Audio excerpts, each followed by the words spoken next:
إن الحمد لله نحمده ونستعينه ونستغفره ونؤمن به ونتوكل عليه ونعوذ بالله من شرور أنفسنا ومن سيئات أعمالنا من يهده الله فلا مضل له ومن يضلل فلا هادي له وأشهد أن لا إله إلا الله وحده لا شريك له وأشهد أن محمدا عبده ورسوله أما بعد فإن خير الكلام كلام الله وخير الهدي هدي محمد صلى الله عليه وسلم وشر الأمور محدثاتها وكل محدثة بدعة وكل بدعة ضلالة وكل ضلالة في النار فأعوذ بالله السميع العليم من الشيطان الرجيم بسم الله الرحمن الرحيم يا أيها الذين آمنوا اتقوا الله حق تقاته ولا تموتن إلا وأنتم مسلمون يا أيها الناس اتقوا ربكم الذي خلقكم من نفس واحدة وخلق منها زوجها وبث منهما رجالا كثيرا ونساء واتقوا الله الذي تساءلون به والأرحام إن الله كان عليكم رقيبا يا أيها الذين آمنوا اتقوا الله وقولوا قولا سديدا يصلح لكم أعمالكم ويغفر لكم ذنوبكم ومن يطع الله ورسوله فقد فاز فوزا عظيما وقال تبارك وتعالى في موضع آخر وما أرسلناك إلا رحمة للعالمين وقالت أمنا عائشة رضي الله تعالى عنها وأرضاها حينما سئلت عن أخلاق رسول الله صلى الله عليه وسلم كان خلقه القرآن. تمام تعریفیں اللہ رب العزت کے لیے ہیں جو ہم سب کا خالق ہے، رازق ہے، مالک ہے، پالنہار ہے، جو ارحم الراحمین ہے، جو رحمان و رحیم، جو عفو کریم ہے، جو غفور اور تواب ہے، جس کی جتنی عبادت کی جائے کم ہے، جتنا شکر ادا کیا جائے اتنا ہی کم ہے۔ درود و سلام نازل ہو ہمارے نبی محمد عربی صلی اللہ علیہ وسلم کی شخصیت پر جو نور ہدایت ہیں، جو انسانوں میں کے اعلیٰ انسان اور کامل انسان، جن کی صفات میں سے ایک عظیم صفت آپ کا سارے جہانوں کے لیے رحمت ہونا ہے۔ آپ رحمت للعالمین، آپ ہادی و رہبر ہیں اور اس انسانیت کے لیے اعلیٰ آئیڈیل اور اسوہ ہیں۔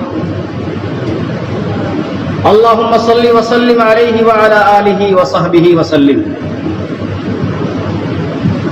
محترم حاضرین جمعہ، آج کے اس ماحول میں نبی پاک صلی اللہ علیہ وسلم کے تعلق سے جتنی بھی گفتگو کی جائے کم ہے۔ آپ کی زندگی کے حسین گوشوں کو جتنا اجاگر کیا جائے، لوگوں کے سامنے پیش کیا جائے، اتنا ہی بہتر ہے۔ میں نے خطبہ مسنونہ کے بعد اسی سیاق میں قرآن کی ایک بڑی مشہور آیت پیش کی ہے، جس میں اللہ تبارک و تعالیٰ اپنے نبی کو خطاب کر کے فرماتا ہے وَمَا أَرْسَلْنَاكَ إِلَّا رَحْمَةً لِّلْعَالَمِينَ، ہم نے آپ کو نہیں بھیجا مگر عالمین کے لیے رحمت بنا کر بھیجا۔ قرآن کی اسی آیت سے سمجھ میں آتا ہے کہ ہمارے نبی محمد عربی صلی اللہ علیہ وسلم اس دنیا کے لیے زحمت نہیں بلکہ اس دنیا کے لیے رحمت تھے، اور دو جہانوں کے لیے رحمت نہیں بلکہ سارے عالمین کے لیے رحمت تھے۔ اما عائشہ رضی اللہ تعالی عنہا سے بعض لوگ دریافت کرتے ہیں، پوچھتے ہیں کہ اما عائشہ بتلائیے محمد رسول اللہ کے اخلاق کیسے تھے،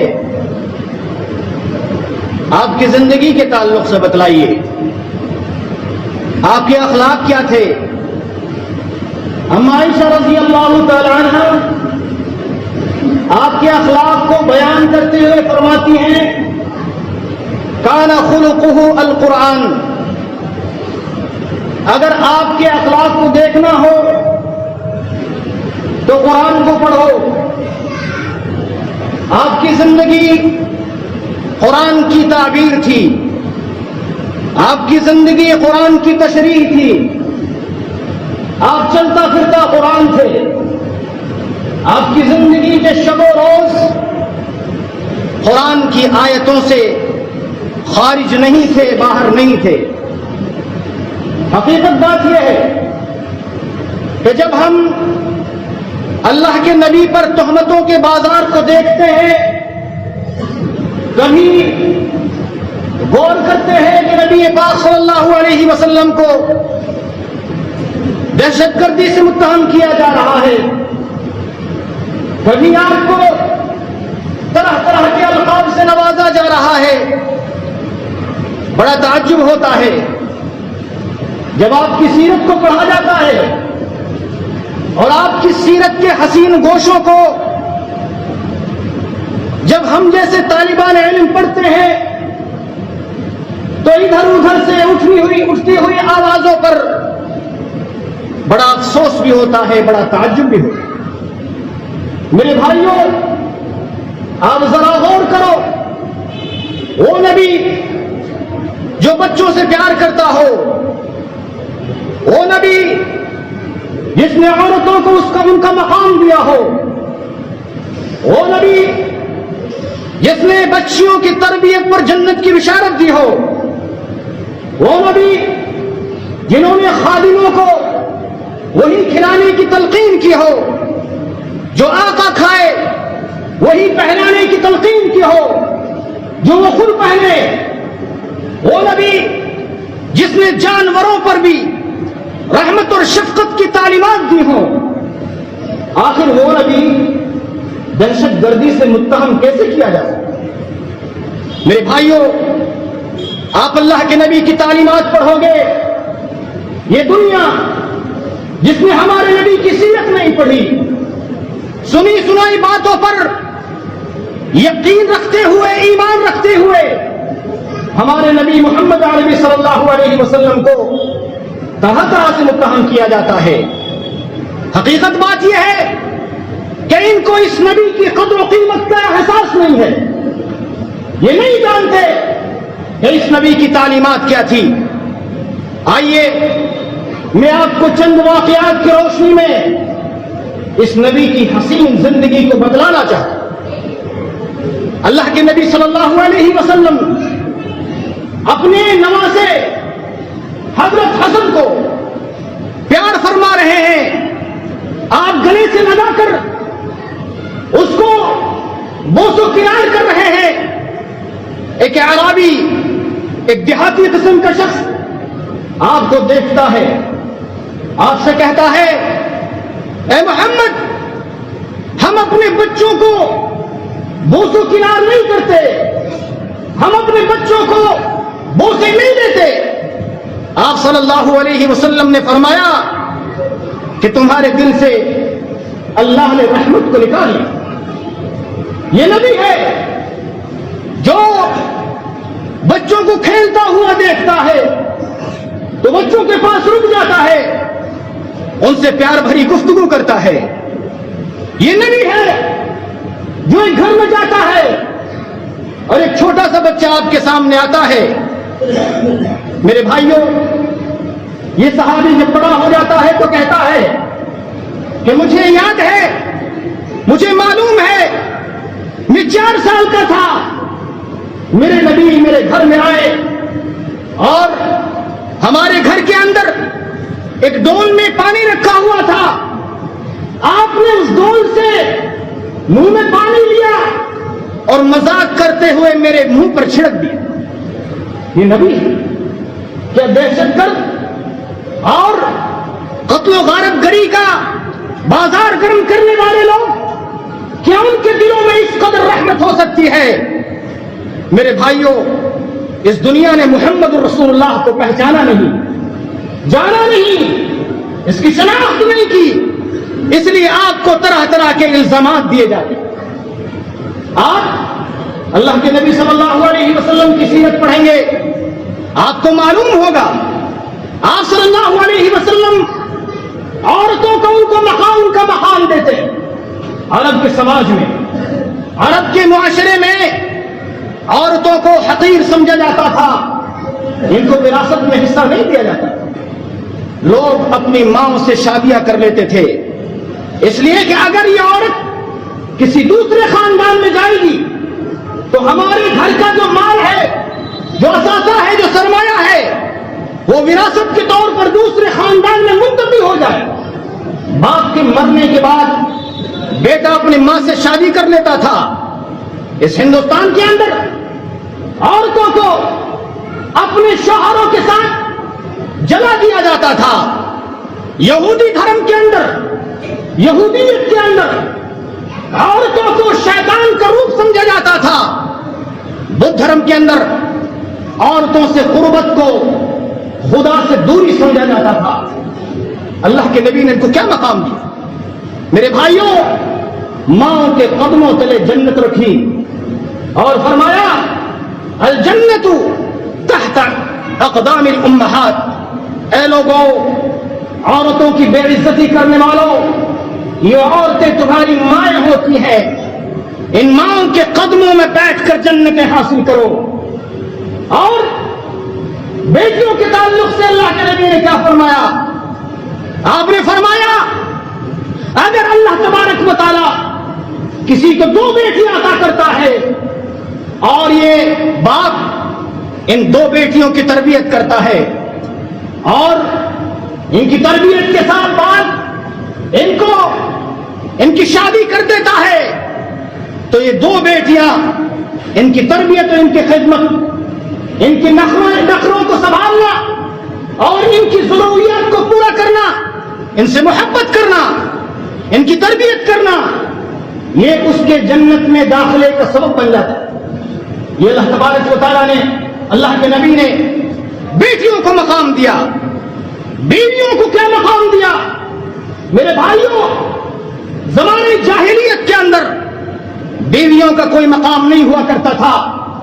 ان بیویوں کو، ان عورتوں کو اللہ کے نبی صلی اللہ علیہ وسلم نے وراثت میں حصہ دار قرار دیا اور آپ نے وہ اعلیٰ نمونے پیش کیے. آپ اپنے گھر کے اندر ہوتے، اپنی بیویوں کے ساتھ حسن سلوک. حضرت صفیہ آپ کی بیوی تھی، جب آپ اونٹ پر چڑھنا چاہتی، حضرت صفیہ جب اونٹ پر چڑھنا چاہتی، اونٹ پر چڑھنے میں دشواری ہوتی، تو آپ اپنے پیر کو اس طرح سے کھڑا کر دیتے، اپنی ران کو کھڑا کر دیتے، بچھا دیتے، اور پھر اس ران پر پیر رکھ کر، اس مقدس ران پر، اس مقدس جسم پر پیر رکھ کر آپ کی بیوی اس اونٹ پر بلند ہوتی تھی، چڑھتی تھی۔ جب آپ کی بیٹی فاطمہ رضی اللہ تعالی عنہا آپ کے گھر میں تشریف لاتی، آپ کی زیارت کرتی، آپ صلی اللہ علیہ وسلم اپنی بیٹی کو گلے سے لگا لیتے، آپ کی پیشانی پر بوسہ دیتے اور اپنی جگہ کو چھوڑ دیتے، میری بیٹی آؤ میری جگہ پر بیٹھو، اپنے بستر کو چھوڑ دیتے۔ یہ اللہ کے نبی نے عورتوں کو مقام دیا، یہ ہمارے نبی تھے۔ تعجب کی بات یہ ہے کہ آج کے زمانے میں بعض عورتیں اٹھتی ہیں، اللہ کے نبی کو برا بلا کہتے ہیں۔ ان عورتوں کو معلوم نہیں ہے کہ اللہ کے نبی نے ان عورتوں کو فرش سے عرش کا مقام دیا ہے، ان عورتوں کو اٹھا کر خاندان کا حصہ دیا ہے، خاندان کا حصہ بنا دیا ہے، ان عورتوں کو وہ عظیم مقام دیا ہے شاید کہ جو مقام کسی دھرم میں، کسی تہذیب میں اس عورت کو نہیں دیا۔ میرے بھائیوں، آپ آگے بڑھیے، جب آپ اللہ کے نبی کی تعلیمات کو دیکھیے گا، جانوروں پر اللہ کے نبی نے رحم کیا، جانوروں پر اللہ کے نبی نے رحم کیا۔ جانوروں کے تعلق سے کیا تعلیمات؟ ایک مرتبہ اللہ کے نبی صلی اللہ علیہ وسلم انصاریوں کے کسی باغ میں تشریف لے گئے، آپ صلی اللہ علیہ وسلم کا گزر ایک اونٹ سے ہوا۔ بڑا دردناک قصہ ہے میرے بھائیوں۔ ان ظالموں نے جو ہمارے نبی کو برا بلا کہتے ہیں، اللہ کے نبی کے تعلق سے صرف افواہوں کو سنا ہے، اللہ کے نبی کی تعلیمات کو نہیں دیکھا ہے، آپ صلی اللہ علیہ وسلم کی سیرت کا مطالعہ نہیں کیا ہے۔ اللہ کے نبی صلی اللہ علیہ وسلم کسی باغ میں داخل ہوتے اور اس باغ کے اندر ایک اونٹ سے آپ کا گزر ہوتا ہے۔ جب یہ اونٹ آپ صلی اللہ علیہ وسلم کو دیکھتا ہے تو یہ اونٹ زار و قطار رونے لگتا ہے۔ میرے بھائیوں، یہ اونٹ ہے، یہ ایک جانور ہے، یہ معصوم جانور ہے۔ اس معصوم جانور کو بھی یہ اندازہ ہے کہ یہ نبی زمین پر رحمت، اس نبی کو کوئی شکایت کی جائے تو میری مشکل کا حل ہوگا۔ میرے بھائیوں، وہ زار و قطار رونے لگتا ہے۔ اللہ کے نبی اس جانور کے پاس جاتے ہیں، اس کے آنسوؤں کو پوچھتے ہیں، اس کی پیٹھ پر ہاتھ رکھتے ہیں اور پھر وہاں پر صحابہ کرام سے دریافت کرتے ہیں، من رب ھذا الجمل، اے لوگوں اس اونٹ کا آقا کون ہے، اس اونٹ کا مالک کون ہے؟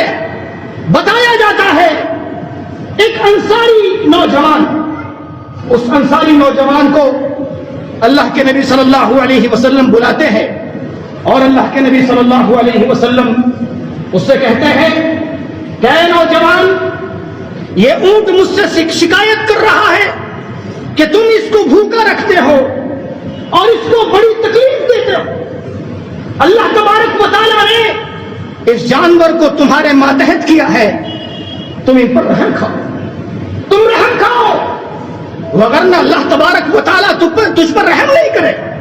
ارحموا من فی الارض یرحمکم من فی السماء، اے لوگوں زمین والوں کے ساتھ رحم کرو، آسمان والا تم پر رحم کرے گا۔ یہ ہمارے نبی محمد رسول اللہ کی تعلیم۔ اللہ کے نبی نے منع فرمایا کہ کوئی شکاری شکار کرے، کوئی نشانہ باز نشانے کا کی ٹریننگ کرے اور سامنے کسی جانور کو رکھے، اس جانور کو کھانے کا مقصد نہ ہو، وہ جانور حلال نہ ہو، لیکن صرف نشانے کے لیے اس کو نشانہ بناتا ہے۔ اسلام میں ایسے شخص کو ملعون قرار دیا گیا، اسلام میں اس کو حرام قرار دیا گیا۔ کسی ایسے جانور پر نشانہ بنانا جس کا گوشت کھانا آپ کے لیے حرام ہے، تو آپ نشانے کے طور پر اس جانور کو استعمال نہیں کر سکتے۔ یہ اللہ کے نبی صلی اللہ علیہ وسلم کی تعلیمات۔ تعجب کی بات یہ ہے کہ آپ صلی اللہ علیہ وسلم نے اپنے دشمنوں کے ساتھ بھی رحم کیا، اپنے دشمنوں کے ساتھ۔ میرے بھائیوں، مکہ کی زندگی ہے، اللہ کے نبی کو پیٹا جاتا ہے، اللہ کے نبی کو طرح طرح کے القاب سے نوازا جاتا ہے۔ آپ خانہ کعبہ کے پاس نماز پڑھ رہے ہیں، بعض لوگ آتے ہیں آپ کو مارنے لگتے ہیں، پیٹنے لگتے ہیں، حضرت ابو بکر سامنے آ جاتے ہیں۔ اس لیے حضرت علی فرماتے ہیں کہ میری نظر میں سب سے بڑا بہادر صحابہ میں سے اگر کوئی ہے تو وہ ابو بکر ہے، کیونکہ میں نے دیکھا کہ اللہ کے نبی خانہ کعبہ کے پاس نماز پڑھ رہے ہیں، لوگ آپ کو پیٹ رہے ہیں، کوئی آگے نہیں بڑھتا ہے، ابو بکر آگے بڑھتا ہے۔ میرے بھائیوں، کیا کوئی دہشت گرد، کیا کوئی خون خرابہ کرنے والا ظالم کبھی اس طرح سے مار کھا سکتا ہے؟ اللہ کے نبی کے پاس عبد الرحمن ابن عوف آئے اور دوسرے صحابہ کرام آئے، اللہ کے نبی سے شکایت کرتے، نبی پاک وہ زندگی ہی بڑی عزت والی تھی جب مومن نہیں تھے، ایمان لانے کے بعد تو جو چاہتا ہے راستے میں ذلیل کر دیتا ہے، جو چاہتا ہے پھیر دیتا ہے، جو چاہتا ہے گھر میں گھس جاتا ہے، جو چاہتا ہے ڈنڈے اٹھا لیتا ہے، جو چاہتا ہے بے عزت کر دیتا ہے۔ نبی پاک صلی اللہ علیہ وسلم سمجھ گئے، آپ نے فرمایا مجھے ابھی اپنے دفاع کرنے کی اجازت نہیں ہے جب تک اللہ کی طرف سے اجازت نہ آ جائے۔ مار کھاتے رہو، برداشت کرتے رہو، عفو و درگزر سے کام لیتے رہو۔ کیا کبھی آپ نے دیکھا ہے کہ کوئی دہشت گرد اور کسی دہشت گرد کی فوج اس طرح سے مار کھاتی ہو جس طرح سے ہمارے نبی کے صحابہ کرام نے مار کھائی؟ آپ کے صحابہ کرام کو جو ہے چٹائیوں میں لپیٹ لپیٹ کر دھونیاں دی جاتی، آپ کے صحابہ کرام کو پتھروں پر لٹا دیا جاتا، گرم صحرا میں ننگی پیٹ کر کے لٹا دیا جاتا، آپ صلی اللہ علیہ وسلم کے ساتھیوں کو کوئلوں پر لٹا دیا جاتا۔ کیا کبھی دیکھا ہے کسی دہشت گرد کو، کسی طاقتور اور کسی ظالم اور متشدد شخص کو، کسی بھی ارہابی کو کہ اس نے اس طرح سے اپنے ساتھیوں کو صبر و برداشت کا عادی بنایا ہو؟ میرے بھائیوں، حقیقت بات یہ ہے کہ جب محمد کا نام آتا ہے تو لوگ دہشت گردی کی ڈیفینیشن بھول جاتے ہیں، دہشت گردی کی تعریف بھول جاتے ہیں۔ آپ صلی اللہ علیہ وسلم کی زندگی کے کسی بھی پنے میں دہشت گردی نام کا کوئی لفظ نہیں ہے، کوئی ورڈ نہیں۔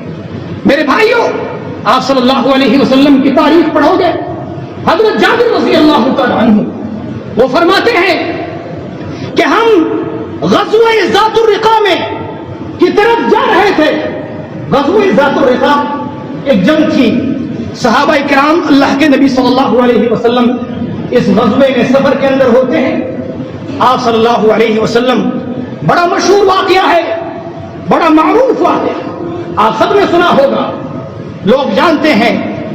آپ صلی اللہ علیہ وسلم تھک کر، ہار کر آپ ایک درخت کے نیچے سو جاتے اور اپنی تلوار کو درخت پہ لٹکا دیتے۔ ایک شخص آتا ہے، آپ صلی اللہ علیہ وسلم کی تلوار کو ہاتھ میں لیتا ہے اور پھر اللہ کے نبی صلی اللہ علیہ وسلم سے کہتا ہے تمہیں مجھ سے ڈر ہے، مجھ سے خوف کھا رہے ہو کہ نہیں؟ اللہ کے نبی کہتے ہیں کہ نہیں، میرے دل میں ادنا سا بھی خوف نہیں۔ جو اپنی زندگی کو اللہ کے حوالے کر کر چلتا ہو اس کو دنیا کا کیا خوف ہوگا؟ میرے بھائیوں، پھر وہ شخص دوبارہ سوال کرتا ہے کہ اب تم بتاؤ، میرے ہاتھ میں تلوار ہے، تم نہتے ہو، اب تمہیں مجھ سے کون بچائے گا؟ اللہ کے نبی فرماتے ہیں میرا رب میری حفاظت کرے گا، میرا اللہ وہی اللہ جس سے آپ نے اور ہم نے اپنے رشتوں کو کاٹ لیا۔ میرے بھائیوں، یہ شخص اتنا سنتا ہے، تھر تھر کانپتے ہوئے اس کی تلوار زمین پر گر جاتا، اب اس تلوار کو پاسا پلٹ جاتا ہے۔ میرے بھائیوں، اس تلوار کو ہمارے نبی اپنے ہاتھ میں لے لیتے اور پھر کہتے ہیں کہ اب بتاؤ کیا تم کلمہ شہادت پڑھتے ہو، لا الہ الا اللہ کہتے ہو؟ وہ کہتا ہے نہیں، بتاؤ کون تم کو مجھ سے بچائے گا؟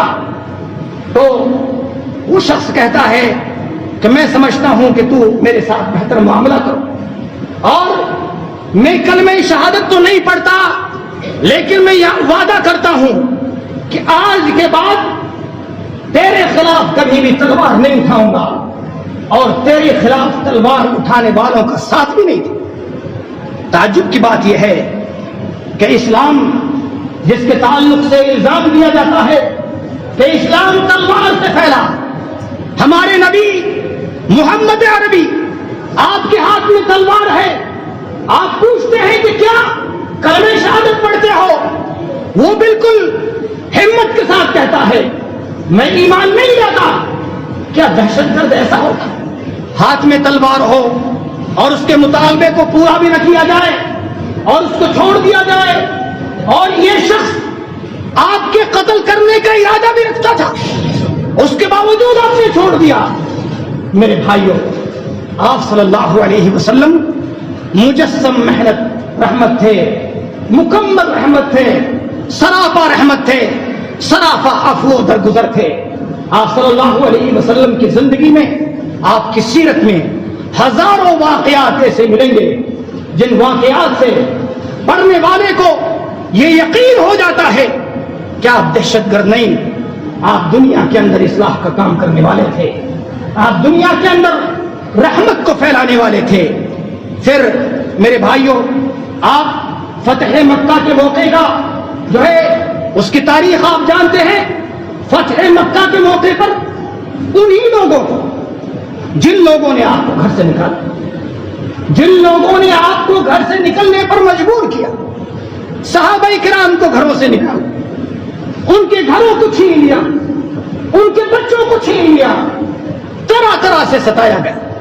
تاریخ میں پڑھو، شاید کہ کسی قوم کے ساتھ اتنا ظلم نہ ہوا ہو جتنا ظلم ہمارے نبی کے صحابہ کرام کے ساتھ، شاید کہ اتنا کسی کو نہ ستایا گیا ہو جتنا ہمارے نبی اور آپ کے ساتھیوں کو ستایا گیا۔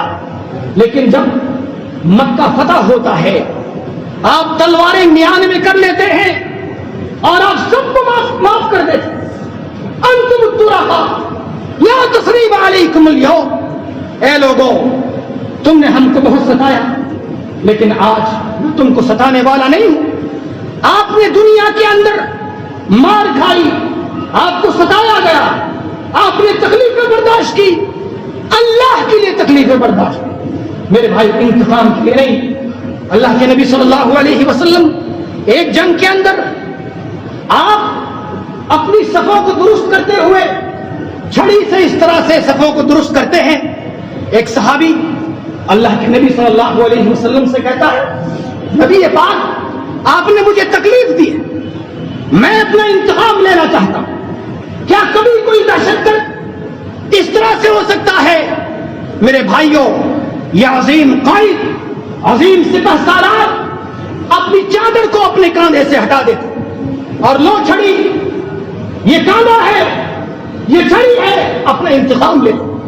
میرے بھائیوں، یہ صحابی چاہتا تھا کہ اپنے نبی کے ننگے بدن سے، ننگے جسم سے چپٹ کر اور آپ کے جسم کو بوسہ دیتا۔ یہ اللہ کے نبی سے چمٹ جاتا ہے، بوسہ دیتا۔ وہی لوگ جو اللہ کے نبی کے چہرے کو مبغوض ترین چہرہ سمجھتے تھے، جب اللہ کے نبی کے اعلیٰ اخلاق کا نمونہ دیکھتے تو اللہ کے نبی سے پیار کرنے، محبت کرنے لگتے، اللہ کے نبی صلی اللہ علیہ وسلم سے گلے ملتے۔ آپ نے پڑھا ہوگا، آپ جانتے ہوں گے، ابو سفیان نے ہمارے نبی کو کتنی تکلیفیں دی، ابو سفیان نے ہمارے نبی کو تکلیفیں دی۔ اور جب فتح مکہ کے موقع پر اللہ کے نبی صلی اللہ علیہ وسلم مکہ کے اندر داخل ہوتے، ابو سفیان مکہ کے راستے پر دونوں ہاتھوں میں تلوار لے کر کھڑا ہو، دونوں ہاتھوں میں، ایک ہاتھ میں نہیں ہے بلکہ دونوں ہاتھوں میں، اور کہتا ہے کہ جو مکہ کے اندر داخل ہوگا میری لاش سے گزر کے جائے گا۔ میرے بھائی، اس وقت ایمان کی توفیق نہیں ہوئی تھی۔ اللہ کے نبی دیکھتے ہیں، یہ نبی ہے جو حکیم ہے، یہ نبی ہے جو دانا ہے، یہ نبی ہے جو عقل مند ہے، یہ نبی ہے جس نے تلوار سے نہیں اپنے اخلاق سے دنیا کو فتح کیا۔ ایک دشمن جس کے دونوں ہاتھوں میں تلوار ہو، اللہ کے نبی کو قتل کا مکمل ارادہ رکھتا، اور اللہ کے نبی اعلان کرتے ہیں کہ جو اے لوگوں، اے مکہ کے لوگوں، جو بھی اس ابو سفیان کے گھر میں داخل ہو جائے گا اس کو میری طرف سے پناہ ہے، میری طرف سے امان ہے۔ کہ دنیا میں کبھی اس طرح کے کبھی کسی دہشت گرد کو دیکھا ہے کیا اس نے اپنے دشمن کے ساتھ یہ معاملہ کیا تھا؟ نہیں میرے بھائیوں، جب ابو سفیان اس آواز کو سنتے ہیں تو لوگوں سے پوچھتے ہیں، کیا وہی ابو سفیان جس نے اس کو گھر سے نکلنے پر مجبور کیا؟ کیا وہی ابو سفیان جس نے طرح طرح سے اس کو تکلیف دینے میں فنکاریاں دکھائیں؟ کیا وہی ابو سفیان مراد ہے کہ اس کے گھر کو دارالامن قرار دیا جا رہا ہے؟ میرے بھائیوں، جب وہ اس آواز کو سنتے ہیں تو وہیں پر سپر ڈال دیتے ہیں، ہاتھوں میں تلواریں وہ نیچے گر جاتی ہیں۔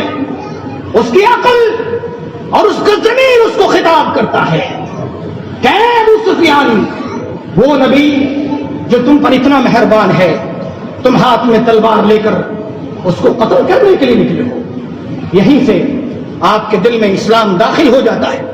پھر آپ صلی اللہ علیہ وسلم کا قصہ ہے میرے بھائیوں، اللہ کے نبی کے سامنے آتے ہیں اپنی بیوی کو لے کر، اپنے بچے کو لے کر، اور خود اللہ کے نبی جدھر سامنے سے آتے اپنے ہمارے نبی چہرے کو گھما دیتے، چاروں طرف سے بار بار آتے ہیں، ابو سفیان بار بار سامنے آ جاتے ہیں، آپ چہرے کو گھما دیتے ہیں، یہاں تک کہ ابو سفیان قسم کھاتے ہیں کہ اگر محمد صلی اللہ علیہ وسلم مجھ سے بات نہیں کریں گے، میری طرف متوجہ نہیں ہوں گے، تو میں اپنے بچے کو لے کر نکل جاؤں گا، صحرا میں نکل جاؤں گا، نہ کھاؤں گا نہ پیوں گا، اور اسی طریقے سے بھٹکتے ہوئے مر جاؤں گا۔